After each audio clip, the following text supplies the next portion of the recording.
Hello guys, magandang araw po sa ating lahat and happy Sunday po. Mag-ano tayo ngayon sa ating munting business guys, magpa-refill tayo sa ating mga galon. Naubos na po yung ating binintang tubig dito. At daanan na lang natin guys. Din lang muna ang ihatid sa refillan kasi mamasada muna tayo. Daanan lang natin sa pag-uwi yung ating tubig. Lagi po guys, happy Sunday po sa ating lahat.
Uwi ng ating namasada guys. Maulan na linggo ngayon. Buti na lang din po, salamat tayo sa Panginoon na binigyan po tayo ng ulan kasi yung palay natin guys, kailangan na ng tubig. Hindi pa po na si Alan nagpatubig kasi hintay daw niya yung ulan. Sabi niya po na basta fiesta daw po dito sa tuburan o ulan. Naulan naman po kaso hinay lang. Pero okay naman po. Salamat po tayo sa Panginoon na bigyan po tayo ng ulan para na din sa ating mga tanim na palay.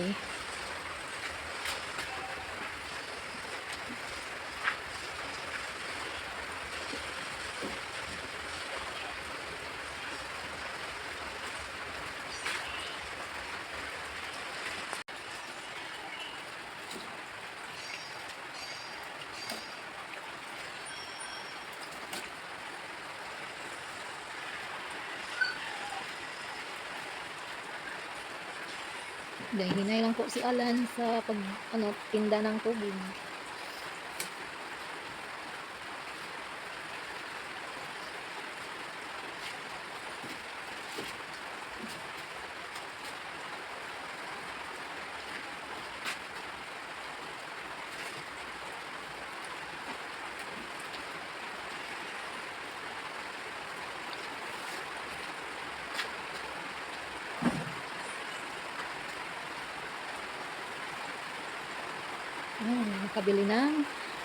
Bili ng tuyo at saka yung tawag doon, yung alamang.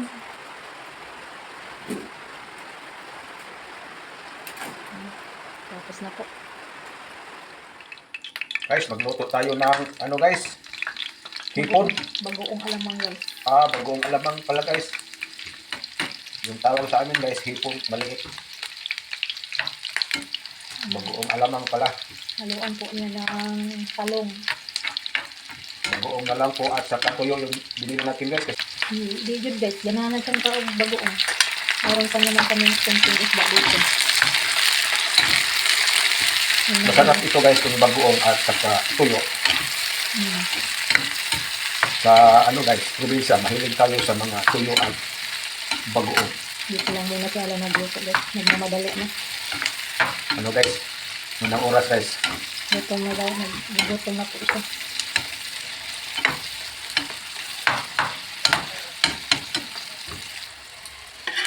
Yung bagoong guys. Alamang.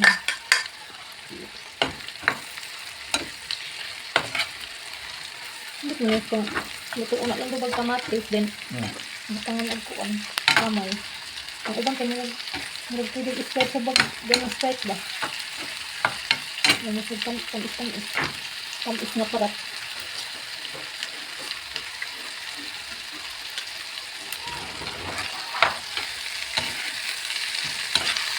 Yan guys, dito tayo ngayon sa ating tanim na palay. Tingin tayo guys. Lumabas na po yung mga bunga sa ating tanim na palay.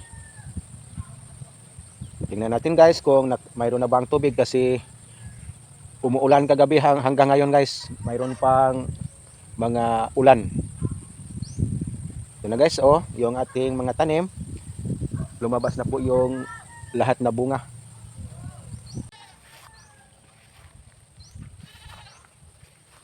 Yung sa amin pa guys at saka kay mama yung lumabas ang bunga kasi nauna po yung amin sa pagtanim. Mayroon pang tubig guys, nakaano yung ulan, nakatubig.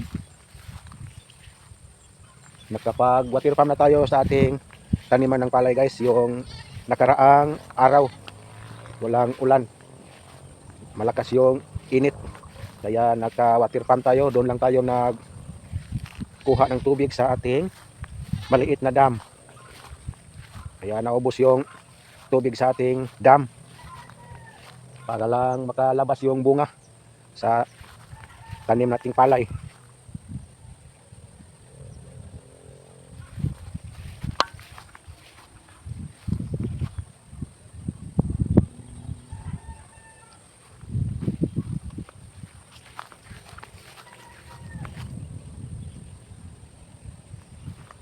Magpasalamat na naman tayo sa Panginoon.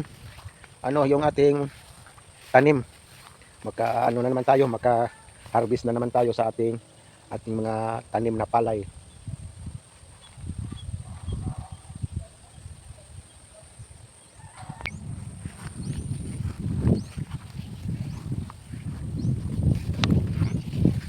Ang ating dam guys, kunti na lang po yung tubig, hindi pa natin ligpit yung ating water farm. Dito lang muna natin gilagay, baka hindi umuulan, madali lang natin sa paglipat sa sapa.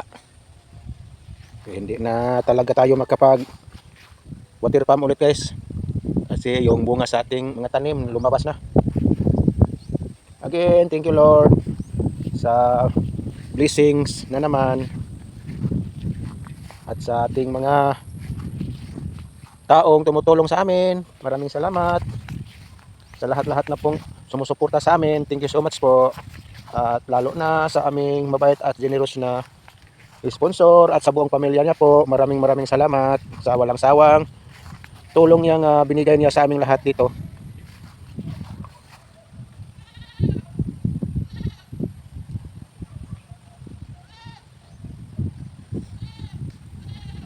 Yung ating mga alagang kambing guys, hindi natin na pastol kasi umuulan. Atin na lang kinuhaan ng mga pagkain doon na lang sa kanilang payag. Yung ating alagang baka guys, dito natin pinastol sa gilid sa ating taniman ng palay. Yung ating alagang kambing, yung kaniyang anak, nandun lang ka dito sa may mga damo, naghanap sa kaniyang pagkain. Pag malakas na po yung ulan, umuwi siya sa payag. Mayroon namang anak yung ating kambing, isa lang po. Kaya yan, patuloy siyang naghanap sa pagkain. Yung iba guys, hindi lang natin ipinastol kasi mayroon namang tali yung kanilang liig. Pag umuulan, hindi sila makabalik sa kanilang payag. Kaya atin na lang itong dinadaan ng pagkain.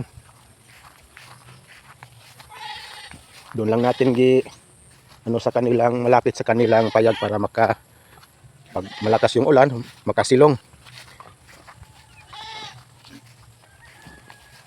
Update tayo sa ating alagang baboy dito guys. Mayroon pa tayong isang baboy dito sa ating kulungan.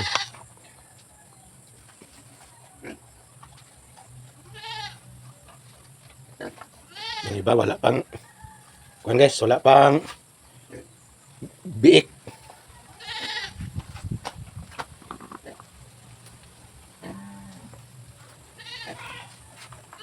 Naubos na po yung binigay nating pagkain, kaya dagdagan na naman natin.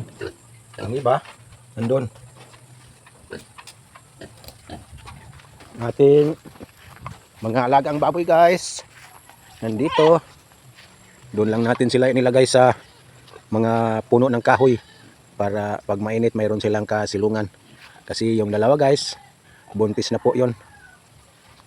At yung ating mga kambing guys, lahat buntis. Yung dalawa doon buntis. At andito buntis din.